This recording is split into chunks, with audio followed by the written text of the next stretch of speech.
देखिए, ये शस्त्र प्रदर्शन नहीं होता था, बल्कि वो कला दिखाई जाती थी। कोई लाठी चला रहा है, कोई तलवार चला रहा है, कोई डमरू से कुछ कर रहा है, और सभी लोग करते थे। रामनवमी के जुलूस में भी होता था और होता है, मुहर्रम में और रबीउल अव्वल 12 रबीउल अव्वल के जुलूस में भी होता है।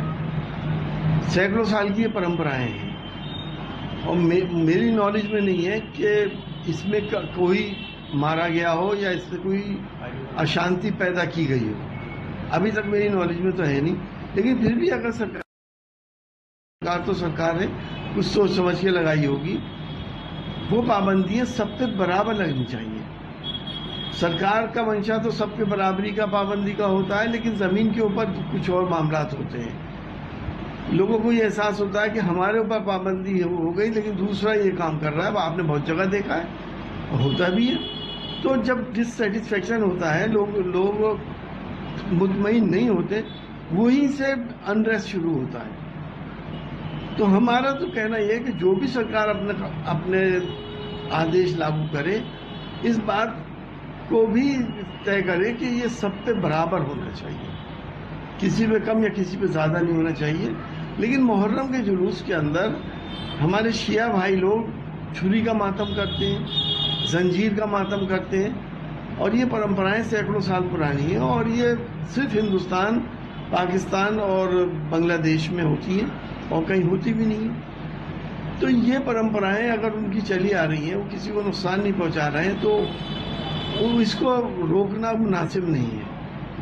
देखिए, आमतौर से ये देखा गया, क्योंकि डीजे के ऊपर हाई कोर्ट, सुप्रीम कोर्ट ने पहले ही पाबंदी लगा रखी है, और एक पर्टिकुलर डेसिमल तक वो बजा सकते हैं। लेकिन जो देखा ये गया है कि डीजे इतनी तेज बजता है कि आप अगर अपनी गाड़ी में जा रहे हैं तो पूरी गाड़ी में वाइब्रेशन आने लगते हैं, घरों की खिड़कियों के शीशे झन्नाने लगते हैं। जो कमज़ोर दिल के लोग हैं या कोई बीमार लोग हैं, तो वो सड़क से दूर चले जाते हैं।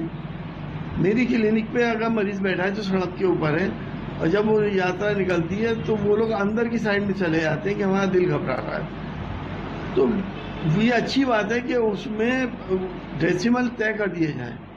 कांवड़ यात्रा निकलनी चाहिए, हमेशा से निकलती है, हमें उस पर कोई एतराज़ नहीं है, क्योंकि ये भी अपने पैदा करने वाले से गुनाहों की माफ़ी मांगी जाती है और उसकी पूजा या इबादत की जाती है। तो डीजे का जो मामला है, उसमें तय मानकों के अनुसार ही ये काम होना चाहिए।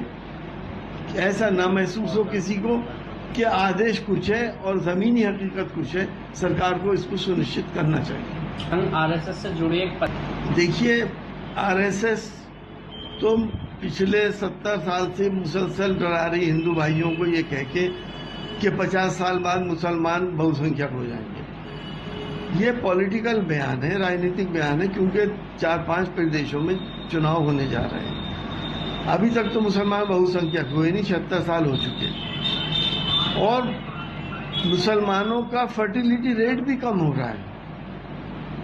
जहाँ जहाँ आबादी, देखिए आबादी का ताल्लुक जो है वो अशिक्षा से और गरीबी से है, किसी धर्म से नहीं है।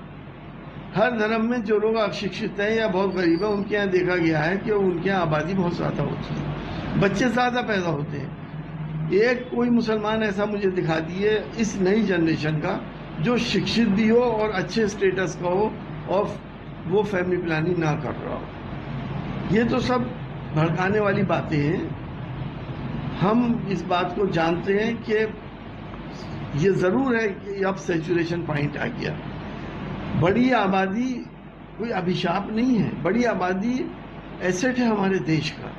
आज जो हम इतनी बड़ी इकोनॉमी पे आए हैं, ये आबादी की तो वजह है। करोड़ों करोड़ों ब्रेन हमारे काम कर रहे हैं, करोड़ों करोड़ों हाथ पैर हमारे काम कर रहे हैं, जिसकी वजह से आज हम आगे तरक्की कर रहे हैं, आगे बढ़ रहे हैं। लेकिन हाँ, अब सैचुरेशन है।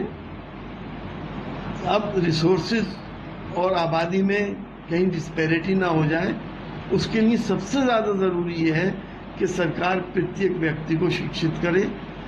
मिनिमम ग्रेजुएशन हमारे यहाँ हर यूथ होना चाहिए, तो आप देखेंगे कि अपने आप ही आबादी कंट्रोल में आ जाएगी और एक स्टडी के अनुसार अगर मुसलमान इस देश के बिल्कुल भी फैमिली प्लानिंग ना करें और सारे हिंदू भाई फैमिली प्लानिंग करें तो मुसलमान को हिंदू भाइयों के बराबर में आने के लिए 2000 साल लगेंगे। 2000 साल किसने देखे? उस वक्त कौन जी रहा है, कौन मर रहा है, दुनिया कहाँ होगी, कुछ पता नहीं।